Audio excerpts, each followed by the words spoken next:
Treasury Secretary comes out and says Doge is important. He says the people that's pushing against them, the Democrats, the bureaucracy, the insiders, he said the question is, why would they push against someone who is trying to make America better? He said they could be trying to hide something. We'll talk about his interview and also some of the things that he said. Also, we're going to discuss underground military installations. Have we not seen the dangers of major military installations of our adversaries underground? There's a new report that will shock you when it comes to that. Also, we're deploying troops. Where are we deploying troops to? I thought we were not trying to deploy troops. You actually may like this one because it actually benefits America. We're going to discuss our U.S. troop deployment in some pretty special forces that are moving to new places that could benefit America. We'll discuss that. And also, there's an outbreak that we need to talk about. What they're trying to tell you, it's because people didn't get this. Now, what you don't know is even some of the people that got this, of what this outbreak is still getting this new version of it. Now, the thing is, what are we actually seeing with this outbreak? Is it something we should be worried about? Let's dive into all these stories and a few more. There's some crazy ones today. This video starts right now.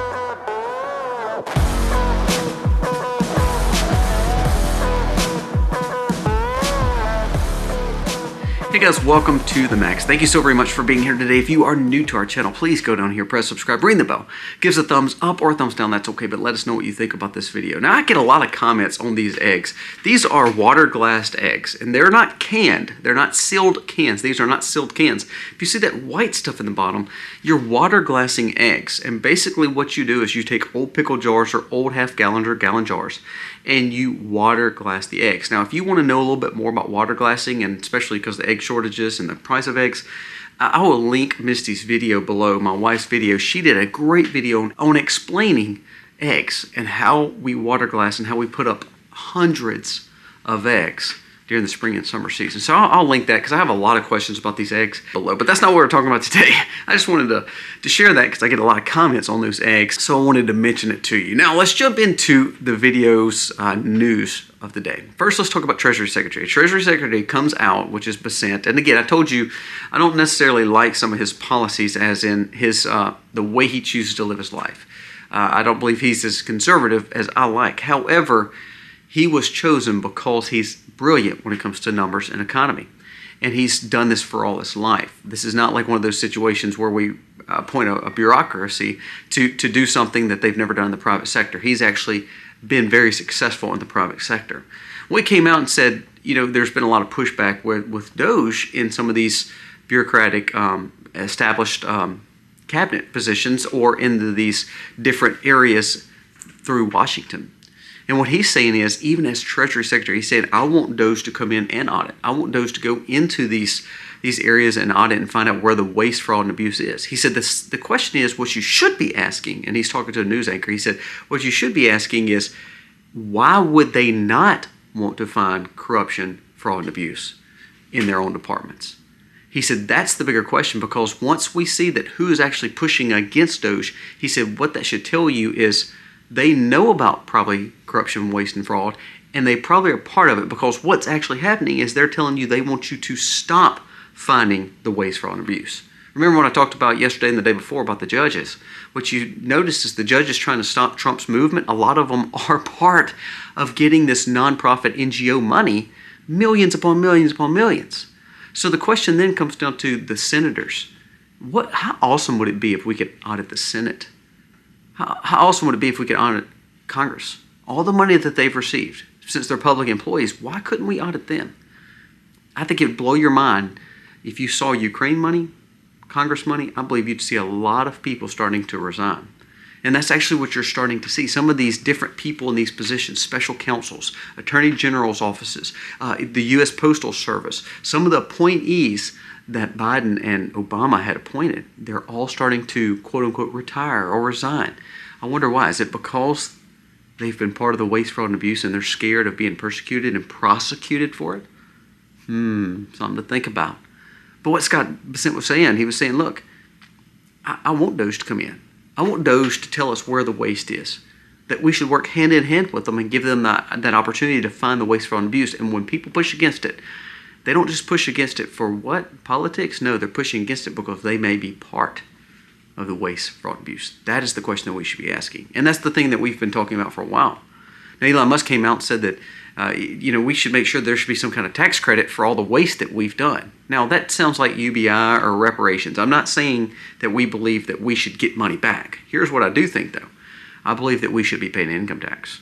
I believe we should be paying property tax. I believe until the government can balance a budget and audit every part of government, even down to the congressman and senate, I don't believe Americans should have to pay another red cent to the government.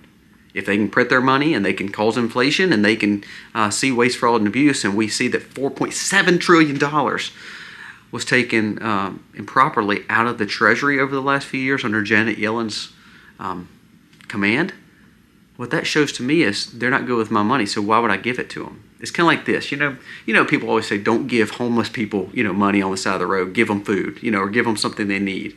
They'll say, if people are bad with money, don't give them money, give them something that can help them. Well, I agree with that.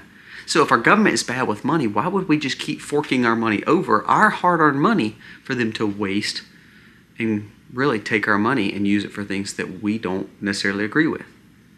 Isn't it amazing how we give money to Ukraine at the same time we call it a quote-unquote democracy, but he has canceled elections?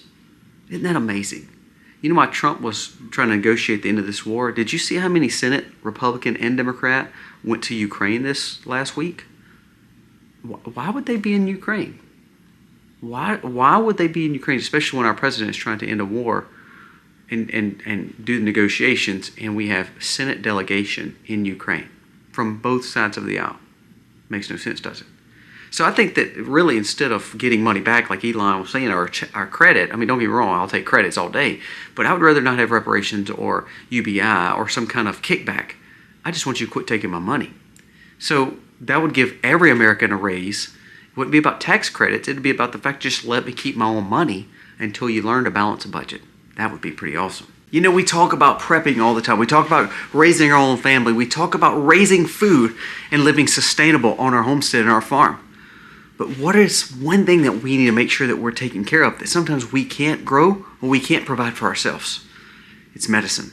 It's emergency preparedness medicine. Whether it's something as minor as a scrape to something more serious, I want to make sure that I'm always prepared and always ready. Today we have partnered with our sponsor, the Wellness Company. The Wellness Company provides not only the medical emergency kit, also the contagion emergency kit. Let's start with the traditional medical emergency kit.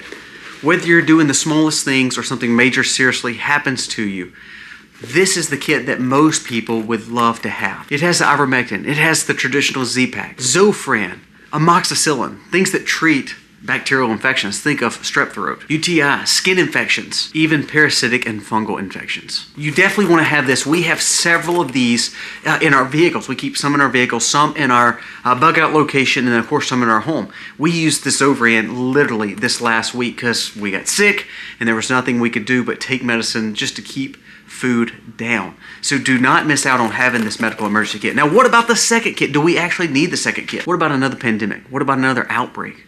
Well, that's where the contagion medical kit comes in. This gives you part of the medical emergency kit, things like ivermectin, hydroxychloroquine, but also Tamiflu and even down to a nebulizer. Everything that you could possibly need in the next pandemic. Not only that, in the kit, it gives you a guidebook. It tells you every aspect of every medicine, so that way you know how to prepare, you know what it helps, and you know how to use it and make sure that you are using it in the correct way. The last thing I want to do is be in a line at a pharmacist trying to figure out what I need, instead of just having it in the comfort of my own home, no matter what comes our way. And here's the deal. Right now, if you use the link below, you get a $30 off and also free shipping by using the promo code THEMAX. Stay safe, stay smart, and ultimately stay prepared. Check out the Wellness Company. The link is below. Use the promo code THEMAX. Get the discount. Do not miss out on this great savings. Check out the link below.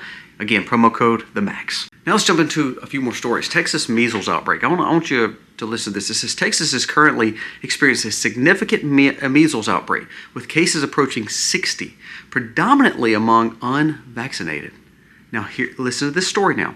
The measles vaccine was available in 1963, but because people are trying to steer away from some of the dangers of this because of the 2020 situation, some parents are not giving the kids this.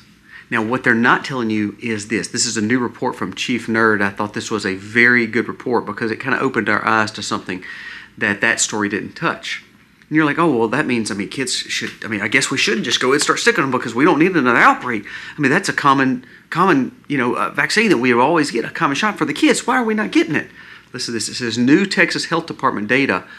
What they don't say is that of the 13 patients hospitalized that they did this quote-unquote outbreak study on, 4 of those cases were vaccinated. So what we're actually seeing is this could be a worst case scenario situation, because what this is showing is no matter if you got this or not, you could still end up getting this new outbreak. So are we seeing some kind of mutation of this? That is the question. It's not telling me that we need to make sure all our kids are put this in their arm, because even the ones that put them in their arm, they're still getting this outbreak. So what you're seeing is this may not work against some of the new outbreak fears. So this is something that they're worried about, because now they're saying they're seeing the cases from Texas go to New Mexico. So this is a pretty big deal, because what you're seeing is now you're seeing maybe this epidemic starting in this area. And the question is, if they try to blame it on the fact that someone didn't get this, then why all of a sudden are they trying to bury the story that some of the ones that are sick are ones that already had the shot? Pay attention to this, because I think what they're trying to do is downplay it. But to be honest with you, are we worried about a mutation? Are we seeing an outbreak that we can't control anymore and no one wants to admit to it? I think this is a story that we need to pay attention to. Not because I believe that we need to be pro this. I think the problem is, if it's mutated, what have we learned from it, and why is it mutated? Virus, the thing about all this stuff that we talk about is I don't know if I can trust any of the situations. I had a person email us the other day and said, I don't know if I'm supposed to be for all these or not for all these. I don't believe we're supposed to take all the supplements or not all the supplements. He said, because I feel like everybody's always talking about different avenues. You need to do this and you need to do this. And he said, actually, when it comes to money, when it comes to sickness, when it comes to health, when it comes to all this, everybody has a difference of opinion. And that is so true. So here's what I always tell people every time I get messages like that. Just like in mine and Misty's situation, we pray through it. We seek wisdom. We read and try to find as much information as possible on whatever the situation is. If it be money, if it be health, if it be sickness, if it be food. And what we do is then we learn and say, okay, if we can find wisdom in it and we can find a common sense approach, and again, as a husband and wife, we can agree, then this is the route we will go. Doesn't make it always right, but if we seek truth, we will find it. I think we just got to dive a little deeper. And I think instead of getting all this information, we need to be seeking it better. For instance, Dr. Birx, remember her? It's Fauci's right-hand person. Was part of the 2020 rollout. I want you to listen to what she just said. And this is something that you need to pay attention to, because we have not heard this. And then what was the case? Was she silenced, or now is she changing her tune? I want you to listen to this. It says, Dr. Birx, former White House czar, when it comes to the 2020 pandemic, now says public health officials lost trust because they did not follow, quote unquote, the true science.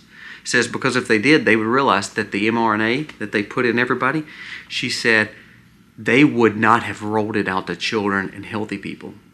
I was not for that. Now, is she just trying to cover her tracks, or is she saying something out loud that her and like Redmond has come out and said the same thing, that they got overruled when they said healthy people and children did not need this. And all of a sudden Fauci and CDC was still pushing it, and WHO was pushing it. So the question then comes down to, just like we were talking about with the measles, is who do you trust? You have doctors on both sides. You have the McCulloughs on one side. You have the Malones on one side. And you have the CDC on the other side. Here's what you look at. Where's their interest in? It's kind of like the money situation with the judges that's trying to stop Trump. When you start digging into it, who's funding them? What's their track record? When we invest in something and we buy into the market, or we buy gold, or we buy something that we're wanting to do, we look at the history of it. So if I can grow this food well, then I want to keep on growing it. If this investment is doing well, I want to keep on putting money in it. If I see that it's not got a good track record or not doing good, why would I want to keep growing it, or why would I want to keep putting my money in it? So in the same way with people like Fauci, they've never been really successful over the last 30 or 40 years of serving in the administration. They just had a job, and so why did we trust them? Let's go back to Janet Yellen versus Scott Bessent. Scott Bessent has made billions of dollars as a hedge fund manager and now as the Treasury Secretary, and he's telling you what he would do with money. And we see the track record. He's made a lot of money in his life. He's done very well for companies. He's done very well in the private sector.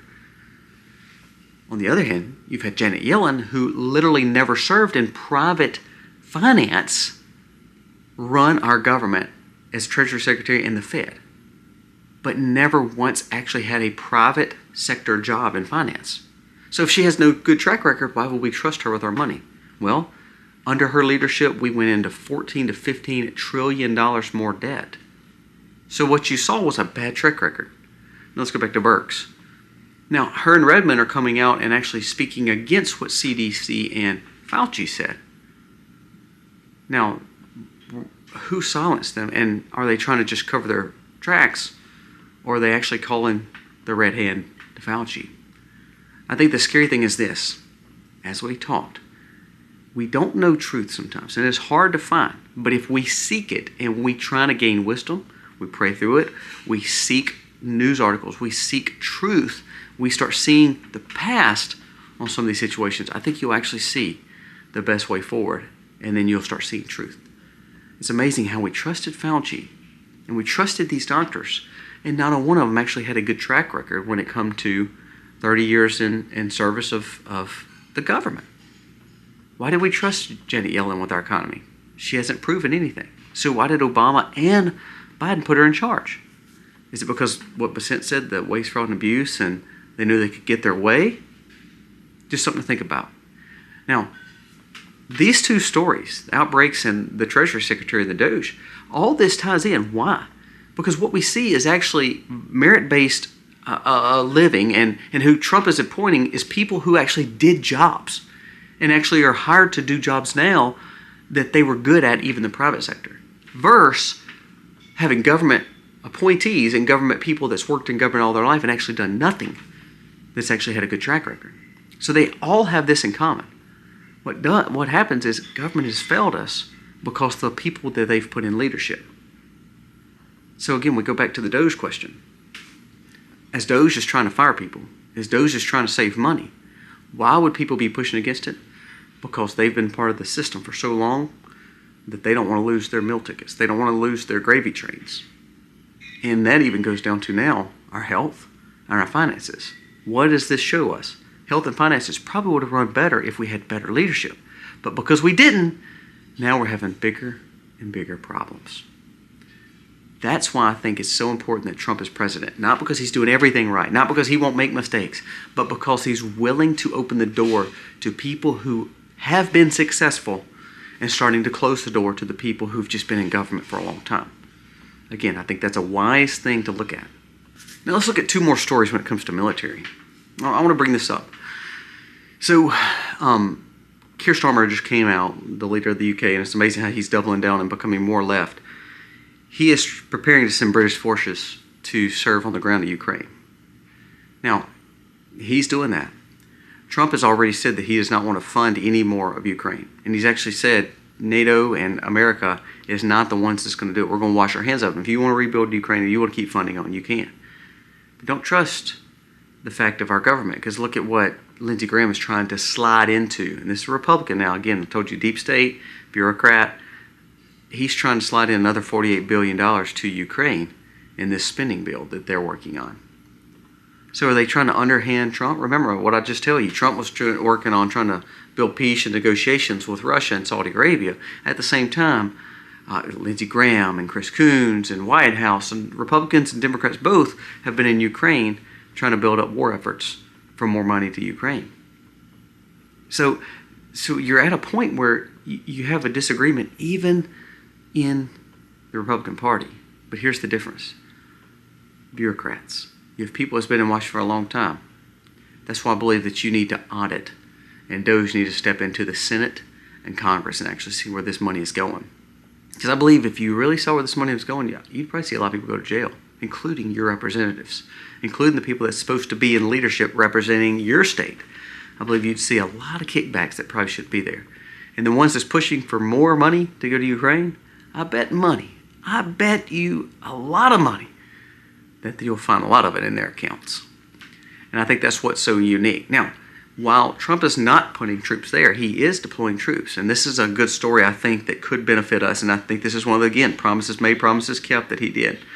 Trump administration has ruled that they will send special forces into Mexico. Mexico just opened the door and said that they are open to more of special forces coming in and helping with cartels. U.S. Special Forces has deployed to Mexico for training missions following spy planes SIGINT operations. Now remember, the SIGINT operations were the spy planes that were finding the cartels. Now I love the fact that we issued the cartels as basically terrorists. So what it does is opens opportunities to use special forces. And this is not about going into Mexico and taking Mexico. This has nothing to do with putting boots on the ground and trying to commandeer or have another war. What he's saying is we're going to stop the flood of trafficking situations and drugs into our country, and this may be the best way forward. And now, not only did the hard push for Mexico to shut the border and to help, they are now agreeing to help with cartels, and we're just helping train them to understand how to stop this major problem they have in Mexico. So we're deploying troops not because we want to start a new war, not because we want to take over this area, not that we want to have backdoor money. It's the fact that we're sending special forces in there to do a job, to get it done, to make sure that they're not causing more problems for Americans. I want you to look at the numbers of trafficking of women and children and look at the numbers of drug abuse and overdoses in America for the last few years. What you saw over the last 4 to 5 years was way more than the numbers of the 2020 pandemic. Way more than anything else is the number of young people that are dying on the streets because of all this. The young people that are trafficked, all because of this. And it's all because we've not controlled the border and not controlled the cartels who have control of the border in Mexico. So I love the fact that Trump is saying promises made, promises kept, just like DeSantis agreed, and also a lot of other Republicans that were running for president. You have to solve the problems with the cartels before you ever have to worry about the trafficking issues, because they're the ones that control it. And I love the fact that special forces may be moving in and solving these problems. Not only would it make America better, it would make Mexico better, and it would make the relations better, and it would make the situations better for the Mexican people and American people. All in all, this is a win-win. Now, for the last story that I want to talk about, and something that's very serious. All of a sudden, Trump came out this week and talked about the tariffs on China. Also talked about the fact that he wants to try to build an executive order to where China can't buy farmlands. So you're seeing this push against China, and you're like, what for? I mean, this is good, but what made that come up? Why does that aggression happen? This could be it. There's a new story I want you to listen to. It says Beijing has underground command centers, signals preparations for a major conflict. It says what their technology and what their intel is showing them is what they're building underground is setting up for a major conflict, and that China is doing something huge. It says the media recently reported that China's People's Liberation Army is building the world's biggest military base underground for possible preparations of conflict. With who? Not Taiwan. United States. That's what they just put out in China. It says large enough to fit, listen to this, large enough to fit 10 Pentagons. Have you ever been to Washington, D.C. and saw how big the Pentagon is? It's unbelievable. You need to look at it. The new super large facility should not be a surprise, but it is a logical and iterative next step that the Chinese have been pushing for a while, and now it's coming to fruition. The command center is on the western outskirts of the capital city of Beijing. In 2011, they started talking about the biggest Great Wall, the underground Great Wall, and now it's becoming real the last few years. It says prior to the underground Great Wall, the People's Liberation Army built up not only the army, but they started building up the Navy. Now they're worried about building the largest underground submarine base and underground military bases to deal with conflict with America. The preparation of conflict is not with Taiwan. It's not with other parts of the world. The preparation of conflict and the underground reasoning for building these big underground bunkers and underground military bases is conflict with America. So when you see Trump saying that we're going to cause tariffs on China more, we're going to make sure that we don't cause issues to a point where we want to make sure that they're not buying our ports anymore. We want to also hold them from buying farmland. I mean, this is just common sense things here. But it may be because in 2011 they started something, and now, the last few years, they actually made it come to fruition. And what they were saying, for when Biden was weak on the world policy, and we thought that China was going to Taiwan, they still may, but it actually may not have been about Taiwan. It may have been building up the Navy, building up their versions of underground military access to hide what they may be wanting to hide from America. I think that's a pretty big deal. Do I care that China's built a military base? Not necessarily, and I don't think America should really worry about it. I think if we just learn to take care of ourselves, learn to build up our own military. Trump's wanting to build up an Iron Dome. They said that our Iron Dome could hinder any nuclear attack or any missile attack. So instead of worried about what other countries are doing, or worrying about Ukraine, or worrying about other opportunities of war in the world, why don't we just worry about defending America? And I think the rest will take care of itself. The biggest story, I think, still is what Doge is doing, finding waste. And I made a video yesterday, and a lot of people said it was a deep dive talking about gold and talking about finances. But did you hear what Elon Musk said yesterday? And I think you need to go back and watch my video because it shows that I may be on the right page here. Elon said if we don't cut $1 trillion quickly, he said this in an interview yesterday, if we don't cut $1 trillion quickly, America will be bankrupt. What did I say yesterday? It's good to see hundreds of billions cut. But if we don't cut quicker, and we don't cut expedient, and we don't start cutting trillions, then America, they can't stop the downfall and spiral that we're in because of the spending problems that the Biden administration, and really the last 30 or 40 years, has done. So as Elon said, we have to cut quickly, fast, and we got to find the waste, fraud, and abuse. And again, as Scott Bessent just said, if people are pushing against it, why are they pushing against it? The question is not what Doge is doing. The question is, why are people pushing against it to find waste, fraud, and abuse? That's the biggest question. Guys, thank you so much for watching. Let me know your thoughts on today's video and on some of the, it's crazy things from outbreaks to defense spending to literally U.S. troops deployed, and now China is building bigger military bases underground, the biggest ever. Thank you for watching. God bless. Yeah. Be free, be free, be free.